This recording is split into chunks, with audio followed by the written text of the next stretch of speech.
విధంగా కొట్టిపించినటువంటి ఈ యొక్క మోడీ అమిత్ షా వీళ్ళు రాజీనామా చేయాలని గౌరవ ముఖ్యమంత్రి రేవంత్ రెడ్డి గారు స్వయంగా సొంత నియోజకవర్గం కొడంగల్లో ఇంత పెద్ద ఎత్తున ఈ రోజు ఈ నిరసన దీక్షకు విచ్చేసినటువంటి కొడంగల్ మరియు పరిగి వికారాబాద్ తాండూరు నియోజకవర్గాల నుంచి విచ్చేసినటువంటి కాంగ్రెస్ పార్టీ కరుడు కట్టినటువంటి కార్యకర్తలందరూ కూడా పేరు పేరున నమస్కారం తెలియజేస్తున్నారు.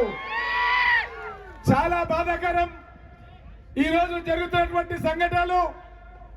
ఇప్పుడే మాట్లాడినటువంటి తాండూరు శాసనసభ్యులు మనోహర్ రెడ్డి గారు, అదేవిధంగా యూసుఫ్ భాయ్ గారు, అదేవిధంగా దారా సింగ్ గారు పార్టీ అధ్యక్షులు, అదేవిధంగా ప్రశాంత్ రెడ్డి గారు మరో నారాయణపేట జిల్లా అధ్యక్షులు, అదేవిధంగా ఈ కార్యక్రమం లోపల పాల్గొంటున్నటువంటి సీనియర్ నాయకులు, ఒక్కసారి మనం ఆలోచించాలి.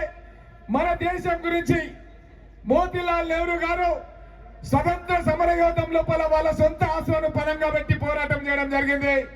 ఆ తర్వాత జవహర్లాల్ నెహ్రూ గారు 10 సంవత్సరాలు జైలు జీవితం గడపడం జరిగింది.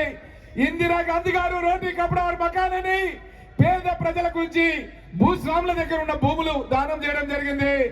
రాజీవ్ గాంధీ గారు దేశం ఐక్యతగా ఉండాలని చెప్పి తన ప్రాణాలను సైతం త్యాగం చేయడం జరిగింది.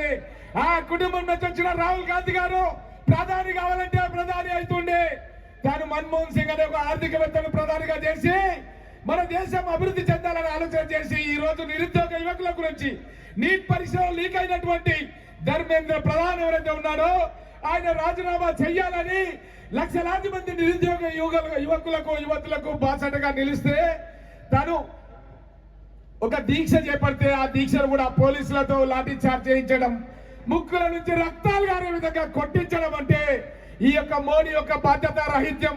అందుగురించి మిమ్మల్ని అందరూ ఒకటే కోరుతున్నా, నేను హఠావ్ హఠావ్ అని చెప్తే మీరు ధర్మేంద్ర హఠావ్ అని చెప్పాలి. అదేవిధంగా సీఫాదేవ్ సీఫాదేవ్ అంటే మోడీ సీఫాదేవ్ అని చెప్పాలి. హఠావో హఠావో చేతులెత్తారు అందరు కూడా, హఠావో హఠావో హఠావో హఠావో సీఫాదేవ్ సీఫాదేవ్ మోడీజీ సీఫాదేవ్ సీఫాదేవ్ సీఫాదేవ్ సీఫాదేవ్ సీఫాదేవ్ हटाओ हटाओ प्रधान हटाओ हटाओ हटाओ हटाओ हटाओ धर्मेंद्र हटाओ सिफादेव మోడీ సిఫాదేవ్. ధన్యవాదాలు. ఇప్పుడు మన గౌరవ ముఖ్యమంత్రి రేవంత్ రెడ్డి గారు మాట్లాడతారు.